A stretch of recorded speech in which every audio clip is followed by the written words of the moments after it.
You see, a wasp flies into his mouth, the Costa Rican leader's mouth, before he swallows it. He then goes on to tell the reporters, quote, "I ate it. I ate the wasp." He even called the snack pure protein.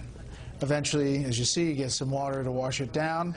They're tough there in Costa Rica. They just eat wasps. Thanks for inviting us into your home tonight. That's it for this special report. Still fair, balanced, and unafraid. See you back here at 11 p.m. for special live election coverage of those congressional races. We'll be watching them. Here's Martha. Breaking tonight, so how is the president doing out there? We may find out, but not in Washington. The answer might lie in Georgia, where the president brought Congressman Tom Price up to Washington to run Health and Human Services. That Republican seat has opened up, so can the GOP hold on to it? Are the people in that district happy with the president, or do they want to send some kind of message, perhaps, by turning this historically red district blue? It is razor tight. And that is the story tonight. Good evening, everybody. I'm Martha MacCallum. Early numbers starting to come in. Former Georgia Secretary of State Republican Karen Handel taking on 30-year-old filmmaker and former congressional aide, Democrat Jon Ossoff. This contest has shattered records, now the most expensive House race in U.S. history. So when all is said and done, the price tag may reach $60 million for District 6.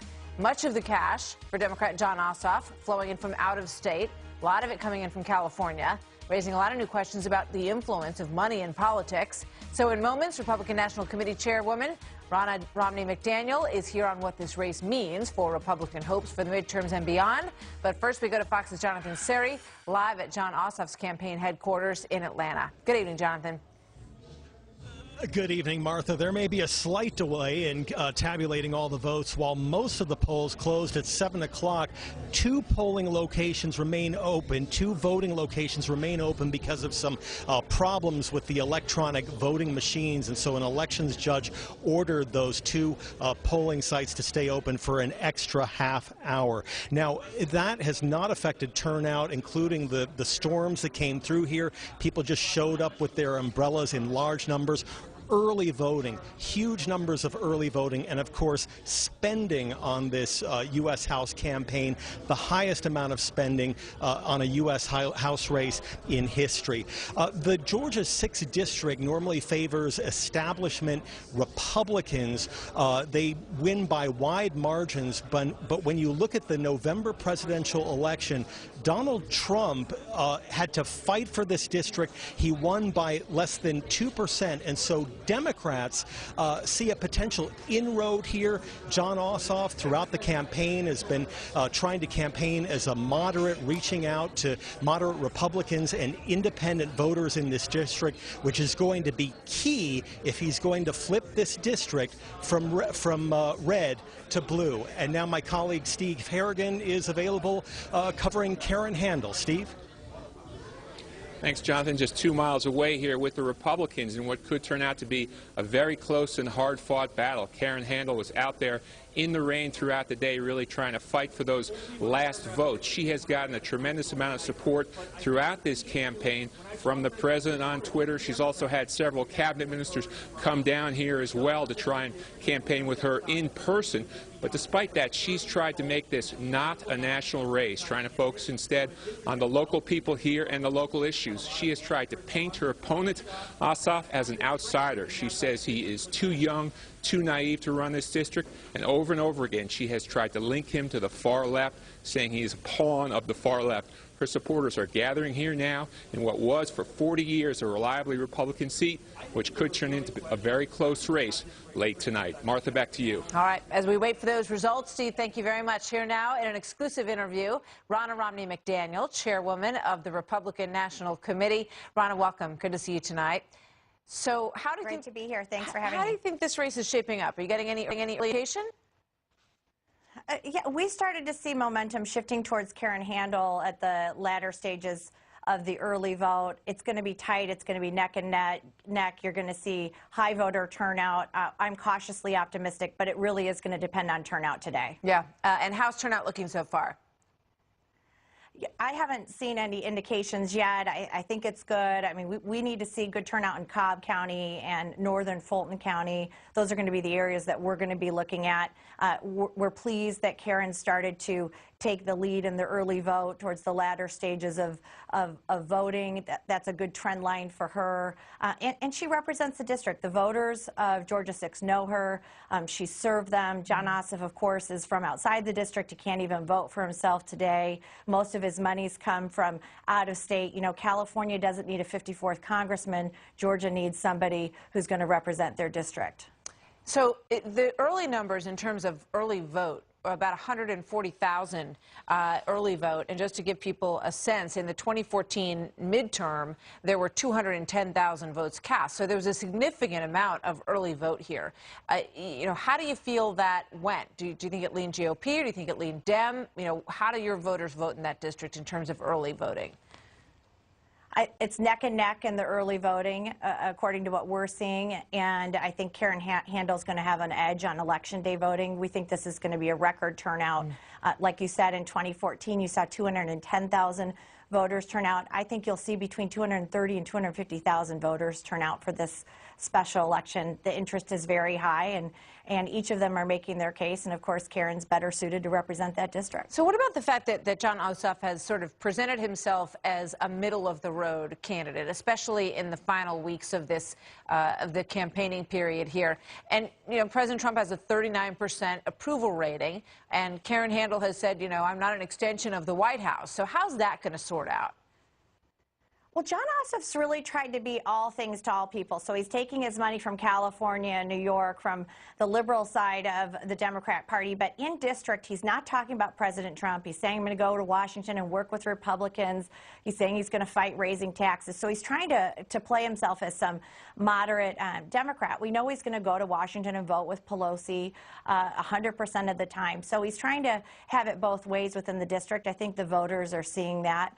And Karen's keeping it local. She's focusing on jobs, the economy, and helping people in the Georgia 6th district. And she's going to come to Washington and be a support to the White House and help us repeal and replace Obamacare, pass tax reform, and get jobs coming back to that district. Ronna, thank you very much. Good to see you tonight. We're going to be watching every minute of this as the story unfolds. And joining us now, Chris Stirewalt, Fox News politics editor. Tom Bevan is co-founder and publisher of Real Clear Politics. And Austin Goolsbee, former top advisor to President Obama. Gentlemen, good to have you with us tonight. When I hear about counties and numbers, I think of Chris Stirewalt. I also think of Tom Bevan. So, Chris, what do you think? Dig in here. This is awesome. This is so great. I've been in withdrawal from vote counting, and this one we know is a big deal. The previous two special elections, contested special elections, were sort of like fan fiction for Democrats, like, oh, we'll win in Montana. I'm like, no. And we're going to win in Kansas. No. But this is one where this is a straight up absolute toss-up. This is a district that has been trending Democrat. It is the most educated district that Republicans hold. It is the most educated, most college degree holders of any district that Donald Trump won in 2016. This is where Democrats' future lies, in districts just like this. What we're going to be watching for tonight is basically this. You need 2 votes. Jon Ossoff needs 2 votes in the Democratic portion, of DeKalb County, closer into Atlanta. He needs 2 votes there for every 1 vote in Fulton County, which is the lion's share of the district. So he's got to try to run up the score closer to the city because, as the RNC chairwoman pointed out, the Republicans are going to try to run things up in the northern part of Fulton. I can't wait. It's fascinating. So, Tom, how did the numbers shake out in terms of Democrats and Republicans in this district? What are we looking at? Well, as you mentioned, I mean, this is a very Republican district, has been, although Trump only won it by 2 points last time. The trend lines favor Handel. I mean, Ossoff had a lead in the polls leading into just the last round of polls that came out that showed her closing pretty quick. Right now, the polls have it an absolute toss-up. I think this is going to be a nail-biter. It's going to be a long night. But if you're looking at the trend lines, the way things were moving, seemed to be shifted in her direction here toward the end of the campaign. So, Austin, what do you think the Trump factor is here? Look, there's no way this district would ever be competitive for a Democrat if at this point in his presidency, Donald Trump didn't have the lowest approval rating in the history of presidential polling. And this is a district that the Democrats really had no business winning, maybe someday in the future, but they've lost this district by 25 to 40 points, except for the one year they couldn't even get a candidate, and they lost by 99 points. So I think Republicans in the Senate especially, and all around the House, have absolutely one eye on this race, because if a Democrat could actually win in a district like this, I think everybody's going to get as far from President Trump's agenda as they possibly can. If the Democrat cannot win in this race, then they're going to say, it's just like these other special elections, it'll be fine. Yeah. Chris, when you look at this tonight, and you look at Donald Trump and the approval number that he has right now, and you talk about the college-educated voter, which was a tough group for him to pull over to his side. It was a group that he struggled with in the national election. Has Jon Ossoff presented himself in a way that's going to be appealing to people who may have peeled off from this president? Well, I've never heard a Democrat talk so much about balanced budgets. I've never heard a Democrat talk so much about wasteful spending since the Clinton era. It is he knows who his audience here is. And the best words. And basically, the parties are eyeing each other's exposed flanks. Republicans took advantage of the fact that Democrats really neglected white working-class voters, especially in the upper Midwest, in 2016. Hillary Clinton left all that money sitting on the table, and Donald Trump was only too happy to sweep it up. The question now for Republicans in the Trump era is, can these affluent, college-educated voters, who are certainly cool, to say the least, towards President Trump, can Republicans keep them as part of the coalition? Because if they can't, the Democrats are going to eat their lunch in like 70 districts across the country. All right, you want to place wagers? Let me start with you, Tom Bevan. Who do you think is going to win tonight? Come on. Look, if I had to, I think Handel's going to eke it out, barely. Okay. Austin, what do you think? I think they're going to be unresolved. They're going to have a recount. Really? But I'm going to cross my fingers that the Democrats actually make this an interesting one. And Chris Darwalt, you love to do this. Put your money where your mouth is. I'm going to go with the winner tonight will be the American people and the viewers of the Fox News channel. Come on. Come on. You can do better than that. It's going to be close. I mean, or how about this? Every external indication is it's going to be close. I'll take the Austin cheat and say recount. Recount. Only Tom Bevan willing to put his money where his mouth is. All right, guys, we'll be back. Thank you so much. So coming up tonight, the Trump administration making moves on tax reform and on health care. So why does that take a back seat to whether or not Sean Spicer briefs the press on camera? We're going to talk about that with Anthony Scaramucci and Crystal Ball coming up next. And a Russian jet, armed to the teeth, flies within 5 feet of a U.S. recon plane. U.S. officials are now saying, we've seen this 35 times, but at 5 feet, we're going to call this unsafe. What is next between our two countries as tensions escalate? And a federal judge orders the removal of this cross from a Florida park. Why? When we come back. It sends a message to non-Christian. Administration makes major headway on big-ticket agenda items like health care and tax reform, but you may have missed some of those headlines. That's because much of the current news cycle was dominated by the fact that Sean Spicer is spending less time in front of the camera. Watch. I don't know what world we're living in right now, Brooke. We're standing at the White House, and they bring us into the briefing room here at the White House, and they won't answer these questions on camera. An honest, simple question. What do they fear more, the questions these days or the answers? Do you want a president who is unchallenged, who only delivers a message that he wants? That is not the American way. Chief National Correspondent Ed Henry live at the White House with the latest fallout. Hi, Ed. Well, good to see you, Martha. It's still an uphill battle for the president in passing those big items like health, taxes, and don't forget building the wall as well. But he has been making progress this week. But as you noted, more focus really on some inside baseball, like how many briefings Sean Spicer is having on camera than the actual substance of what's being discussed and laid out here. You mentioned Jim Acosta at CNN lashing out at the president, aides like Spicer, tweeting about an interaction with the press yesterday, quote, at off-camera, no audio briefing, Spicer took a question from a Russian reporter, but not from CNN. Hashtag Pravda. an obvious reference to the allegations of Russian interference in the election, which still dominates the coverage of the president, even though today we saw the Treasury Secretary Steven Mnuchin declare he's 100% committed to major tax reform this year, as Speaker Paul Ryan unveiled an ambitious plan to try and get there. And the bill may be moving forward as well on repealing and replacing Obamacare, as Senate Republican leader Mitch McConnell inched closer to unveiling his version of the bill Thursday, though conservatives like Mike Lee say they share Democrats' concerns with the lack of transparency about what's in the bill, putting McConnell on defense over health as Ryan tried to play offense on taxes. Everybody will have an adequate time to take a look at it. I think this will be about as transparent as it could be. About once in a generation or so, there's an opportunity to do something absolutely transformational. Something that will have a truly lasting impact long after you and I are gone. That moment is here, and we are going to meet that moment. To be sure, that moment could just as easily pass. They're running out of legislative days on Capitol Hill, which is why tonight there are some conservatives calling on the president to tell Congress to cancel that August recess. Martha? Ed, thank you.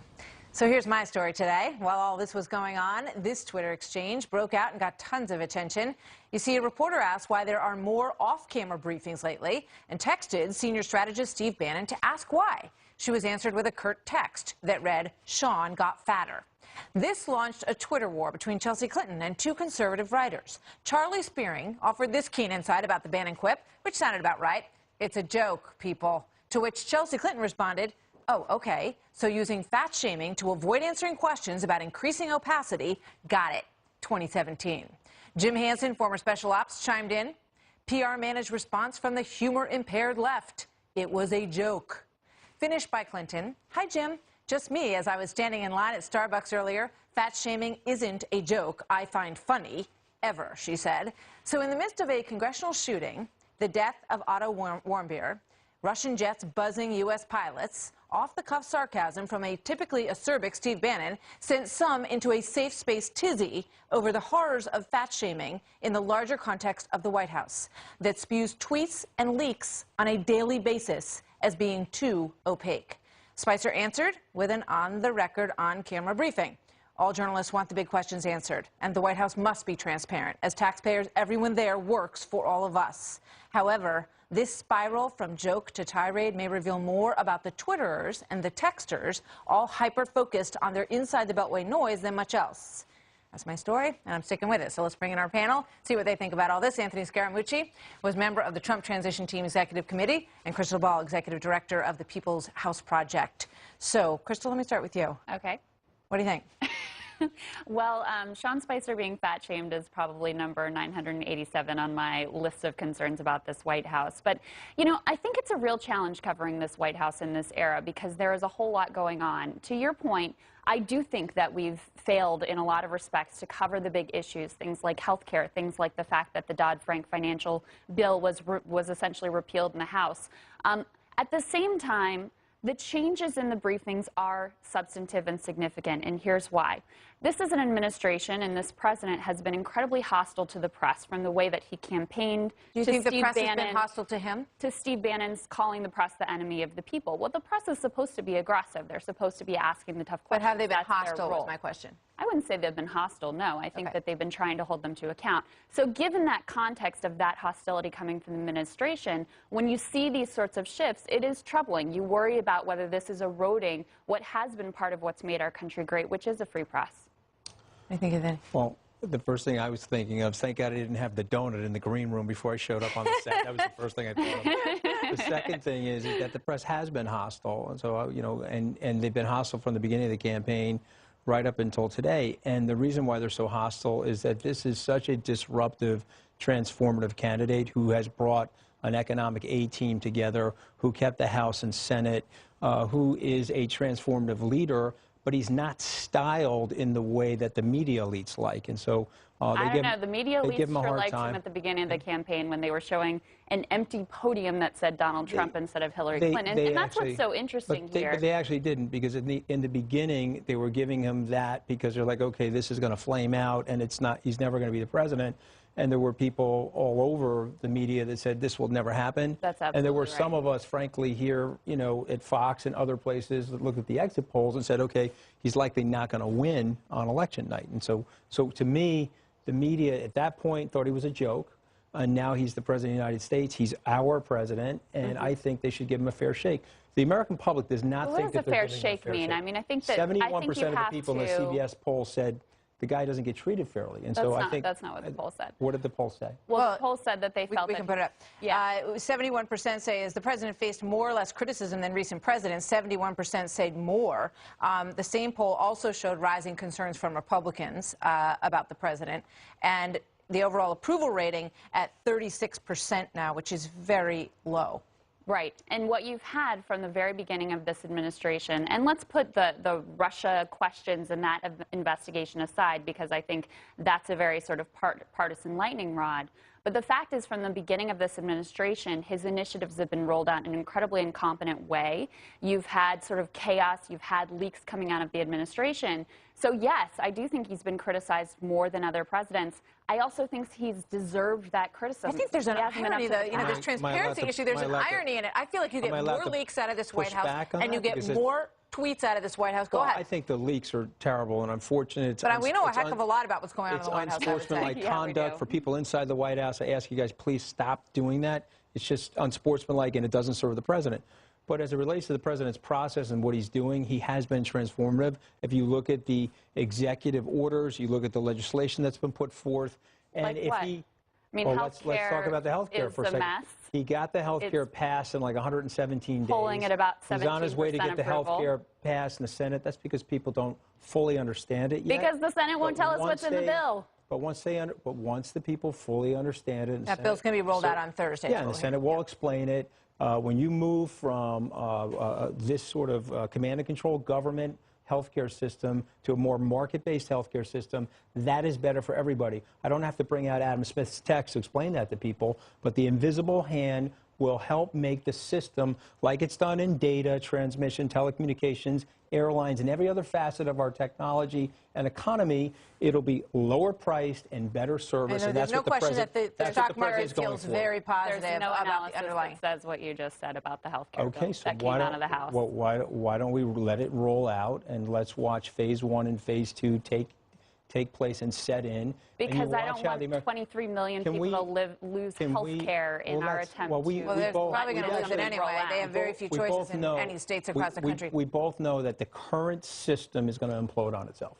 We both know that. We can look at the economic numbers, we can look at the upside-down pyramid, and the lack of young people joining the system to know that the thing is going to implode on itself. And so we have to fix it. Thank God for President Republicans Trump have worked that very he has the gumption and the courage to put this thing together to make sure to fix it for people. that this bill does implode. And you're right, Obamacare is struggling across the country. So why don't we work on fixing it? We're not blaming the Obamacare thing on the Republicans. Medicare for all. Not going to blame that on the Thank you very much, Republicans. you guys. No donuts in the green room for you guys out there, okay? The light on the donuts. Donuts galore. Have whatever you want. Good to see you guys. Thanks a lot. All right, so breaking tonight, the barn burner special House election out of Georgia. Still too early to call this, but we expect to get some first real results in the next 20 minutes. So stick around for that. And as the Russia investigation spinning out of control, Professor Alan Dershowitz is here on why the scope of this probe may be going object of criticism for calling the Russia probe a witch hunt. But now, months into this investigation, his descriptor is beginning to potentially look more accurate. David Brooks of the New York Times, far from a fan of the president, is raising a red flag as to the speed with which accusations are flying through the media. Watch. I'm actually getting more uncomfortable with this whole deal, thinking that maybe we're getting a little ahead of ourselves. And I'm bothered by the lack of emerging evidence about the underlying crime, that there was actually collusion or coordination between the Trump White House.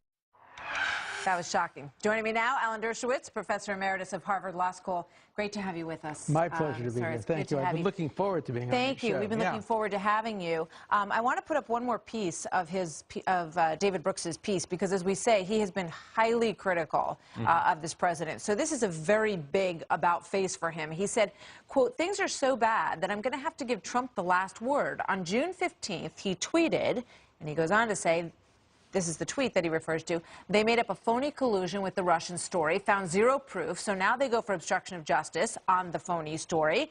And the tweet goes on, and then he comes back to say, unless there's some new revelation, that may turn out to be pretty accurate commentary. Your thoughts? Well, I think he's right. I think what we're seeing it from both sides. Yeah. What happens in America is if you don't like somebody politically, lock them up, throw the key away.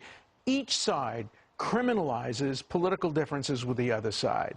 They did it with Hillary Clinton, with the espionage and the email server. That was never going to be a real crime. And they're doing it with Donald Trump. And I'm against it in both instances. But I am getting such heck from my liberal Democratic friends. How dare you stand in the way of this prosecution and impeachment? Well, I'm going to stand in the way because I don't believe the Constitution permits the prosecution of a president, especially for obstruction of justice, on the basis of him doing what he's constitutionally entitled to do, firing the director of the FBI, even telling him to terminate an investigation.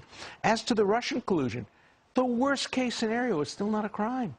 Maybe it should be a crime, but there's nothing in the statute books that would make it a crime. If Donald Trump called Putin and said, hey, Putin, help me become president and I'll be good to Russia, that would be terrible, but it wouldn't be a crime. And we have to understand the difference between doing something bad Some politically people say that would and be committing a crime. treason. It wouldn't be treason. Why not? Because president is elected and he's entitled to make judgments about what's best for the United States. Yeah, but I mean, you know, you see plenty of people reporting on this who would say if that's what happened, that would be collusion. That's and right. That would show that he worked with a foreign country to undermine a U.S. election. And people say, you know, that's the underpinning of our entire society, of our election process.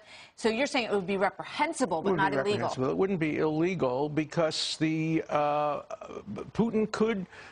It depends on how you undercut. Obviously, if he hacked voting machines, that would be one thing. But if he leaked tweets, that's what Democrats do. That's what happened, right? I mean, That's it was what like nasty, do with embarrassing stuff that came out on emails is exactly what we're talking about here. It's nasty stuff, but it's not criminal. In terms of indictment, you can't indict a sitting president, correct? Well, you know, that's what the Justice Department says. They had a ruling back in 1973. They reiterated it more recently, saying the only process is if you think a president's committed a crime, you have to impeach him first, remove him from office, then you can indict him and try him. But you can't try a sitting president for a crime he committed while president or while campaigning. And that's because he's elected by the American people. So in order to put him through that scrutiny, he would have to be removed. Imagine correct? if a single prosecutor could end the presidency of somebody by simply indicting them and saying you have to be in a courtroom for the next 3 months defending yourself. Look, the Supreme Court made a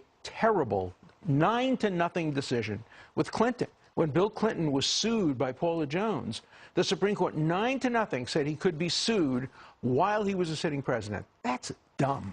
A sitting president has a job to do. What's happened as a political society, we've learned through Watergate and Whitewater that if you bring enough charges, if you put enough smoke out there, you are able to sort of really make someone's agenda impossible to carry out. And that's what the Democrats have done to the Republicans. That's what the Republicans have done to the Democrats. And the big losers are the American people. It better be broken because we're entitled to better from our elected officials on both sides. You don't like a candidate?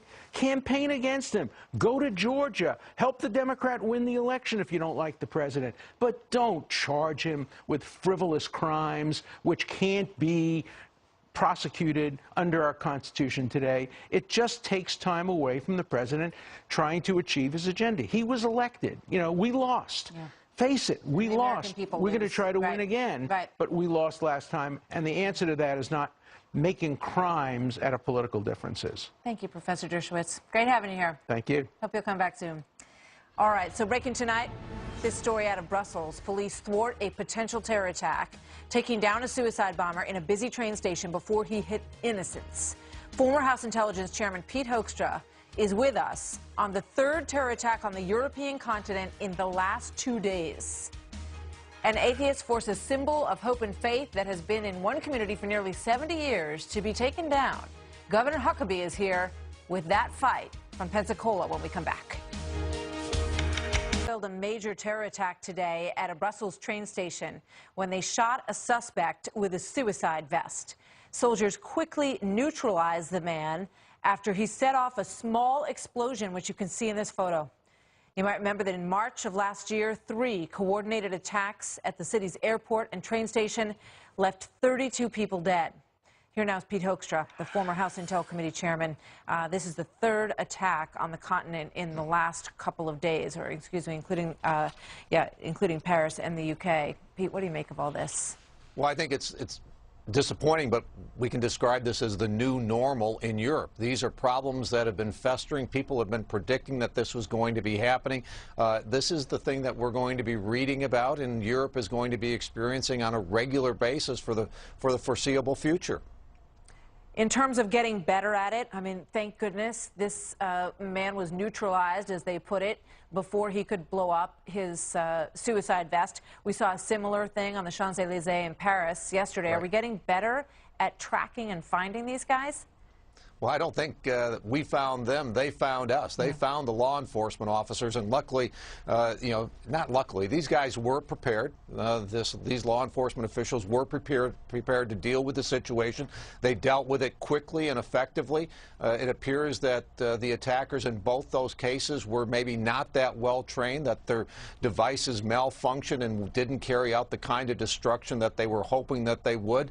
But Europe's now needs to get very serious about how they're going to deal with this. 2 things that they can deal with that are under their control. They can deal with their borders to stop the mass migration coming into their countries. They can work through NATO with the United States to get rid of the safe havens in Libya and in Syria. But the more complicated problem is how are they going to deal with the internal politics and the internal threat that exists in their countries today. All right, I want to put up a tweet that President Trump sent out earlier today, and it has to do with China, and it comes in the wake of the horrific killing of Otto Warmbier, a slow death, it appears, by the North Koreans. And this is what the president said: "While I greatly appreciate the efforts of President Xi and China to help with North Korea, it has not worked out. At least I know China tried." What do you think he means by that? Well, I'm assuming that he's reflecting on what happened with Otto. That's clearly been on his mind. He's very deeply concerned about there. I think he recognizes and believes that the Chinese really tried to help to get Otto out of North Korea, that they were unsuccessful in that effort, and that's one of the reasons that that Otto is dead today. And so we all mourn with Otto's family and with the other Americans and with the Americans that are in North Korea. But I don't think you can expand this and say that the president at this point in time is saying China, we can't expect China to help with North Korea. On this particular issue, China was not successful in getting Otto out. Is he pressing them, though? Is he saying, you can do better? It has not worked out, but thank you so much for trying. I mean, there's something to that, perhaps. I hope so. I hope he's pressuring China. China has the greatest leverage on North Korea, and clearly the president is signaling, that in this specific case, I'm sorry, China, you failed. Yeah.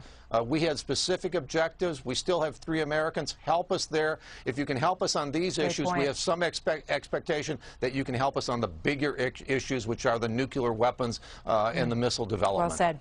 Pete Hoekstra, thank you very much. Good to see you.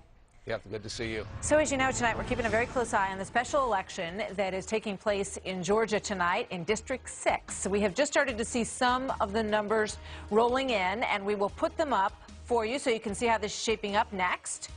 Plus a court battle over a cross that has stood in Pensacola Park for decades. We're going to tell you why a judge is ordering that powerful symbol that means much to many must come down within 30 days. Governor Mike Huckabee here to react next.